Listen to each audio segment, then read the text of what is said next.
Bismillahirrahmanirrahim. Assalamu alaikum student. Today we will discuss about the chapter number 10 and the topic name is Principles of Optical Fiber. What is Principles of Optical Fiber? तो आज के lecture में हम लोग Principle of Optical Fiber के बारे में discuss करेंगे। जो ऑप्टिकल फाइबर है या फाइबर ऑप्टिक्स जिसे बोलते हैं, इसके दो मेथड होते हैं, दो प्रिंसिपल होते हैं जिसके जरिए ऑप्टिकल फाइबर को हम लोग यूज कर सकते हैं, हम लोग उसको सॉल्व कर सकते हैं। पहला जो मेथड होता है ऑप्टिकल फाइबर का वो होता है टोटल इंटरनल रिफ्लेक्शन। सेकंड जो हमारे पास मेथड होता है वो होता है कंटिन्यूअस रिफ्लेक्शन का। अब first of all what is total internal reflection? तो सबसे पहले टोटल इंटरनल रिफ्लेक्शन को एक्सप्लेन करने से पहले हम एक्सप्लेन करेंगे उसकी कुछ main points, main topics, main हमारे पास जो उसके पार्ट्स होते हैं। पहला जो हमारे पास है वो है refractive index. What is refractive index? Refractive index क्या होता है? दरअसल ये है कि स्पीड ऑफ लाइट जो होती है मीडियम की divided by speed of light in vacuum, इसे हम क्या बोलते हैं? Refractive index.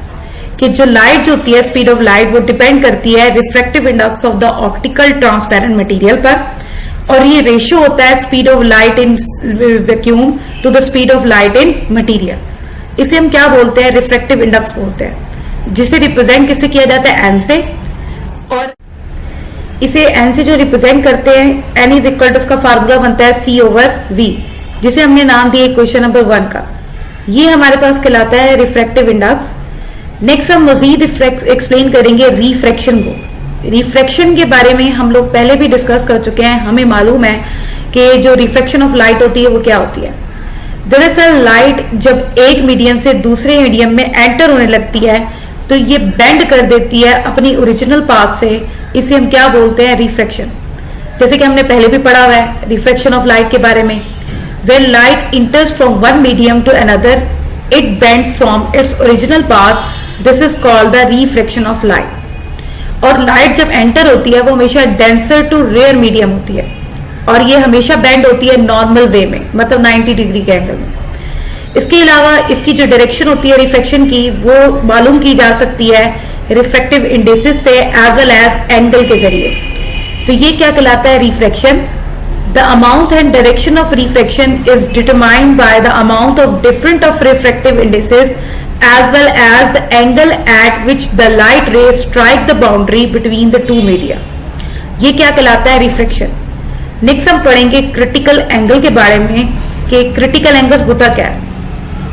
हम इसको कहते हैं जो एंगल ऑफ इंसिडेंट होता है, जो कि रिफ्रैक्टिव एंगल उसका क्या होना चाहिए? Become 90 degree. The angle of incident for which the refractive angle become 90 degree is called critical angle. हम सिंपल कहेंगे कि जब हमारे पास रे है, लाइट की रे, वो बेंड होती है, तो कहाँ बेंड हो? अगर वो 90 डिग्री एंगल तक बेंड होती है, उस एंगल को हम क्या बोलते हैं? क्रिटिकल एंगल बोलते हैं। लाइट का बेंड कर जाना, और उस का जब वो बेंड करती है उस एंगल को, वो एंगल कौन सा होता है? वो 90 डिग्री होता है। इसको हम क्या बोलते हैं? क्रिटिकल एंगल बोलते हैं। नेक्स्ट हमारे पास है स्नेल्स लॉ। स्नेल्स लॉ क्या होता है? स्नेल्स लॉ के मुताबिक उसने एक फार्मूला ड्राइव किया। उस फार्मूले में जो कैलकुलेशन थी वो कुछ इस तरह से थी, n1 sin theta 1 is equal to n2 sin theta 2। n1 is the first reflective index जो इंसिडेंट रे वाली होगी, sin थीटा 1 इंसिडेंट रे टकराने के बाद पहले, n2 sin थीटा 2 मतलब जब रिफ्लेक्ट हो जाएगी उसके बाद एंगल क्या होगा। सपोज कर लेते हैं कि जो थीटा 1 है वो कौन सा एंगल है? That will be a critical angle, और थीटा 2 जो है वो 90 डिग्री है। मतलब वही बात हो गई, क्रिटिकल एंगल 90 डिग्री होता है, लेकिन अभी हम वहां 90 डिग्री शो नहीं कर रहे, हम थीटा 1 की जगह थीटा सी लिख रहे हैं, मतलब क्रिटिकल एंगल रिप्रेजेंट कर रहे हैं, और थीटा 2 की जगह हम 90 डिग्री पूरा पुट कर रहे हैं। तो अगर इसे पुट करेंगे तो ये कुछ इस तरह से आ जाएगा, साइन 90 डिग्री किसके इक्वल होता है? 1 के। तो यहाँ आ जाएगा n1 sin theta C is equal to n2 n1 sin theta c is equal to n2। sin theta c find करना है तो n1 बोथ साइड डिवाइड कर देंगे, तो ये आ जाएगा n2 ओवर n1। तो ये हमारे मुताबिक स्नेल्स लॉ में sin theta c is equal to n2 over n1, ये फार्मूला होता है स्नेल्स लॉ का। नेक्स्ट हम लोग एक्सप्लेन करेंगे, हमारा जो टॉपिक था वो था टोटल इंटरनल रिफ्लेक्शन, उसको हम मजीद एक्सप्लेन करेंगे। That is the first principle of optical fibre. ये होता क्या है? दरअसल ये इंसिडेंट इसमें होना क्या चाहिए कि जो इंसिडेंट एंगल है हमारा होता है वो इक्वल होना चाहिए, ग्रेटर देन होना चाहिए क्रिटिकल एंगल से। इसे हम क्या बोलते हैं, टोटल इंटरनल रिफ्लेक्शन कहते हैं। मतलब जो इंसिडेंट एंगल होगा वो इक्वल देन हो क्रिटिकल एंगल के, एंगल विल बी 90 डिग्री, या फिर ग्रेटर देन हो, इसे हम क्या बोलते हैं, टोटल इंटरनल रिफ्लेक्शन। दरअसल टोटल इंटरनल रिफ्लेक्शन का मतलब क्या है, टोटली रिफ्लेक्ट कर जाना लाइट का। जो भी हम ले रहे हैं, हम क्या ले रहे हैं, ऑप्टिकल फाइबर। तो हम एक ऑप्टिकल फाइबर की एक ग्लास लेंगे, उसमें देखेंगे कि लाइट जो होगी वो टोटली रिफ्लेक्ट कर जाएगी, तो उस प्रोसेस को हम क्या बोलेंगे, total internal reflection. Total internal reflection की जो हमारे पास जो डेफिनेशन है वो कुछ इस तरह से है, for incident angle equal to or greater than the critical angle, the glass air boundary will act as a mirror and no light escape from the glass. This phenomena is known as total internal reflection.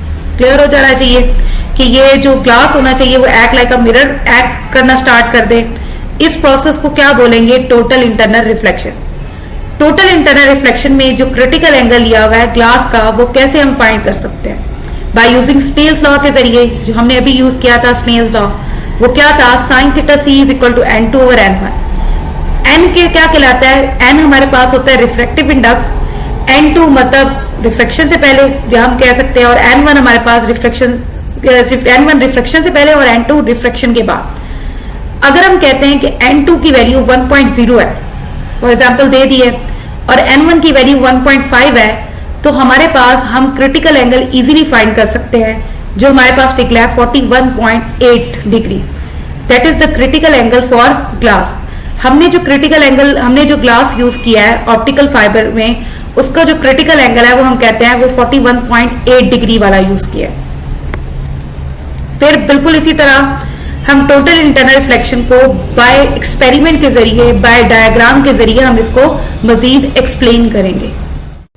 तो हमारे पास जो रे diagram है total internal reflection की, वो हमारे पास कुछ इस तरह से होगी कि हमने एक ग्लास लेना होगा और उस ग्लास के अंदर हमने लाइट की रे को पास करवाना होगा, जैसे कि आपको यहाँ पर डायग्राम नजर आ रही होगी। ये हमारे पास एक ऑप्टिकल फाइबर है जो कि ग्लास का बना होता है, और इसके अंदर हम लोग लाइट की रे को पास करवा रहे हैं।